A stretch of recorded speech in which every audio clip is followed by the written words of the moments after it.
नमस्कार। कुछ समय पूर्व एक टीवी डिबेट में सेक्युलरों को सुन रहा था। बहस चल रही थी जनसंख्या नियंत्रण को लेकर, लेकिन उसमें यह बिंदु भी आया कि हिंदुओं की तुलना में आनुपातिक रूप से मुस्लिम आबादी तेज़ी से बढ़ रही है। सेक्युलर साहबों ने शाइस्तगी से फरमाया कि बेमतलब की बातें हैं। मान भी लिया जाए कि देश में मुस्लिम बहुसंख्यक हो गए तो भी कहाँ का आसमान टूट पड़ेगा। मुझे चाशनी में लपेट कर बात करना नहीं आता। प्रजातांत्रिक व्यवस्था में बहुसंख्यक का मतलब है सत्ता पर काबिज होना। मेरा मानना है कि जब तक देश में हिंदू बहुसंख्यक है तभी तक सहिष्णुता और सेक्युलर जैसे शब्द प्रयोग चल रहे हैं। सेक्युलर बंधुओं, आपके तर्क सुनकर मेरी आंखों के सामने 18वीं सदी का मंजर घूमने लगता है। मेरी हैरत तब और बढ़ जाती है जब जनसंख्या नियंत्रण जैसे महत्वपूर्ण सवाल को मुस्लिम विरोधी बता दिया जाता है।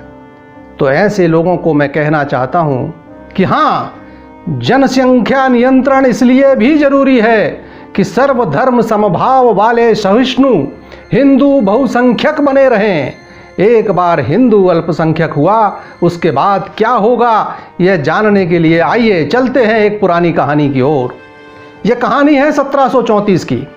पंजाब के सियालकोट में भागमल नामक एक सज्जन अपने बेटे हकीकत राय को फारसी की शिक्षा दिलवाने एक मौलवी जी के पास लेकर गए। जन्म से ही कुशाग्र बुद्धि के बालक हकीकत ने 4-5 वर्ष की आयु से ही इतिहास और संस्कृत आदि पढ़ना शुरू कर दिया था। उस जमाने में बाल विवाह आम बात थे।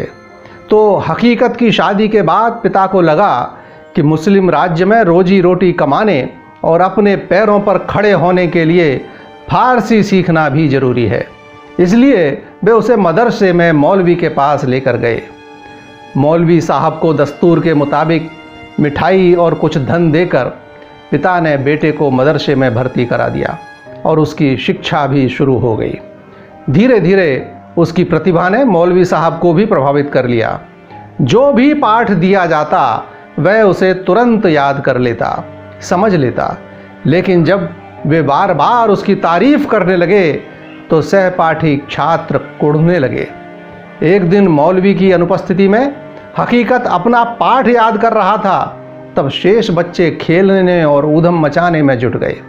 लेकिन तभी खेलते बच्चों में से एक का ध्यान हकीकत की तरफ गया। उसने दूसरों से कहा, देखो देखो, हम सब खेल रहे हैं और ये हकीकत का बच्चा पढ़ाकू बन रहा है। इसे भी साथ मिलाओ, वरना मियाँ जी के आते ही उनके कान भरेगा और हमारी उल्टी सीधी शिकायत करेगा। अगर हील हुज्जत करे तो 2-4 चपत भी लगाएंगे।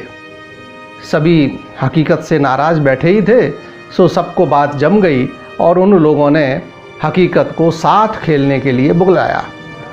हकीकत के मना करने पर सब लोग उससे हाथ पकड़कर खींचने लगे। हकीकत ने झल्ला कर कहा, देखो मुझे तंग मत करो, वरना दुर्गा भवानी की कसम मैं मुल्ला जी से जरूर तुम्हारी शिकायत करूंगा।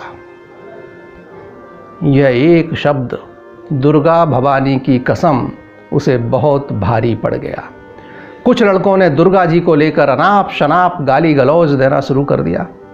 हकीकत ने उन्हें टोका, देखो मुझसे झगड़ा करना है तो करो, मुझे मारो पीटो, लेकिन हमारे देवी देवताओं को तो गालियां देने का क्या मतलब है।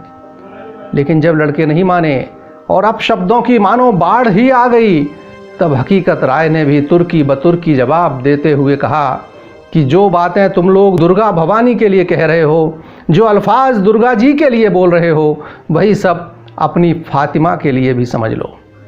और उसके बाद बच्चों का यह छोटा सा वाद विवाद देखते ही देखते कितना बढ़ गया, यह पढ़कर सुनकर ही हैरत होती है। मौलवी साहब के आते ही लड़कों ने इकट्ठे होकर हकीकत की शिकायत की। सुनते ही मुल्ला जी पूर्व में की गई हकीकत की सभी तारीफें भूल गए। उसकी जो पिटाई दूसरे लड़कों ने की थी वह कोई मुद्दा ही नहीं समझा गया। उन्हें याद रहा तो केवल यह कि एक काफिर लड़के ने रसूल जादी के खिलाफ अपशब्द निकाले हैं। ईश निंदा कानून जैसे शब्दों की उस जमाने में ज़रूरत ही कहाँ थी। दुर्गा जी को क्या कहा गया, कौन पूछने वाला था।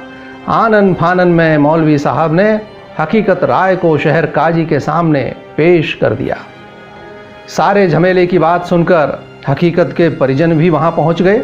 इन सब द्वारा लाख सही बात बताने के बाद भी काजी ने उनकी एक न सुनी और निर्णय सुनाया कि शरीयत के अनुसार इसके लिए मृत्युदंड है, या तो बालक मुसलमान बन जाए अन्यथा इसका सर कलम कर दिया जाए।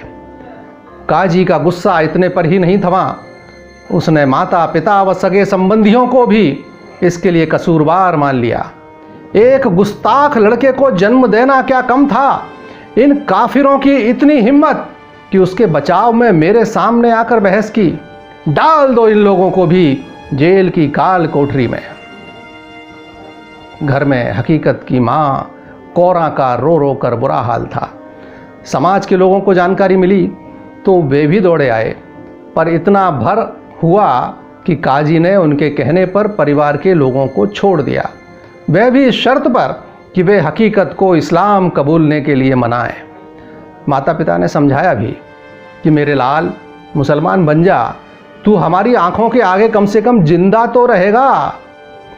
किंतु हकीकत राय ने उन लोगों को लाजवाब कर दिया। उसने काजी से मुखातिब होकर पूछा, जनाब क्या इस्लाम कबूल करने के बाद मुझे मरना नहीं पड़ेगा? काजी ने कहा, बेशक। हकीकत ने अपनी बात और स्पष्ट की, क्या कभी नहीं मरूंगा? काजी की समझ में अब जाकर आया। उसने कहा, क्या मूर्खतापूर्ण बाहियात सवाल है? जो पैदा हुआ है एक ना एक दिन उसे मरना तो पड़ेगा ही। हकीकत हंस पड़ा। कोई परवाह नहीं जान रहे या न रहे, 4 दिन दुनिया में मेहमान रहे न रहे, मुसलमान हो भी गया मरना तो फिर भी होगा, काजी तू और तेरे बच्चे सदा धरती पे आबाद रहे। अपने निश्चय पर उसे अडिग देखकर काजी ने कहा कि ये सब बातें तू तभी तक कर रहा है जब तक तूने जल्लाद और उसके हाथ में पकड़ी तलवार नहीं देखी।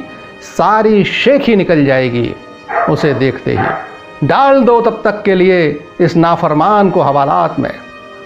स्वाभाविक ही बच्चों के साधारण झगड़े को दिया गया यह रूप तत्कालीन हिंदू समाज को झकझोर गया और इस असंतोष की गूंज सियालकोट के हाकिम अमीर बेग तक भी पहुंची और उसके मार्फत लाहौर के नाजिम तक। सारे हिंदू समाज की दरख्वास्त पर नाजिम ने हकीकत को नामचीन लोगों की जमानत पर जेल से रिहा कर दिया। फिर वही हुआ जिसे हम आज भी छोटे बड़े रूप में गाहे बगाहे देखते रहते हैं। शुक्रवार की नमाज के बाद तकरीरें हुई और लाहौर गरमा गया और नतीजा वही निकला, ढाक के 3 पात। या तो हकीकत इस्लाम कबूल करे या फिर मौत को गले लगाए। और फिर सन 1734 की वह बसंत पंचमी भी आई। वध स्थल पर इतनी कम उम्र के बच्चे पर तलवार उठाते एक बार की जल्लाद की आंखें भी डबडबा गईं। लेकिन सरकारी मुलाजिम था, हुक्म की तामील तो करनी ही थी। हकीकत राय धर्म पर बलिदान हो गया। बसंत जब भी आता है खिलती हुई कलियां मानो पूछती हैं, उस नन्ही कली को मसला गया आखिर उसका कसूर क्या था। अगर वह कसूरवार था तो दुर्गा माँ को गालियां देने वाले बच्चे कसूरवार क्यों नहीं थे? जिस समय हकीकत राय का बलिदान हुआ उसकी 9 वर्षीय पत्नी लक्ष्मी भी बटाला में चिता सजाकर सती हो गई। उनकी स्मृति में वहाँ एक मंदिर निर्मित है। 1947 में भारत के विभाजन से पहले हर हिंदू बसंत पंचमी पर लाहौर स्थित उनकी समाधि पर एकत्रित होते थे। विभाजन के बाद उनकी एक समाधि प्रतीकात्मक रूप से होशियारपुर जिले के ब्योली के बाबा भंडारी में निर्मित की गई है, जहां बसंत पंचमी को हकीकत राय को श्रद्धा सुमन समर्पित किए जाते हैं। जो समझ सकते हैं वो समझ लें और प्रभावी जनसंख्या नियंत्रण कानून की पुरजोर आवाज उठाएं, क्योंकि कुछ भी नहीं बदला है। 16वीं सदी से लेकर आज की 20वीं सदी तक, सियालकोट से लेकर कश्मीर तक, जब तक ये मानसिकता नहीं बदलती तब तक समस्याएं सर उठाती रहेंगी।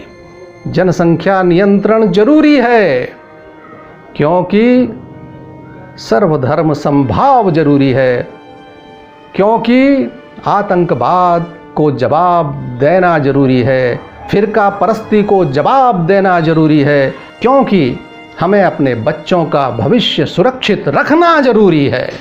कोई और हकीकत राय न बने, इसलिए जरूरी है जनसंख्या नियंत्रण कानून प्रभावी।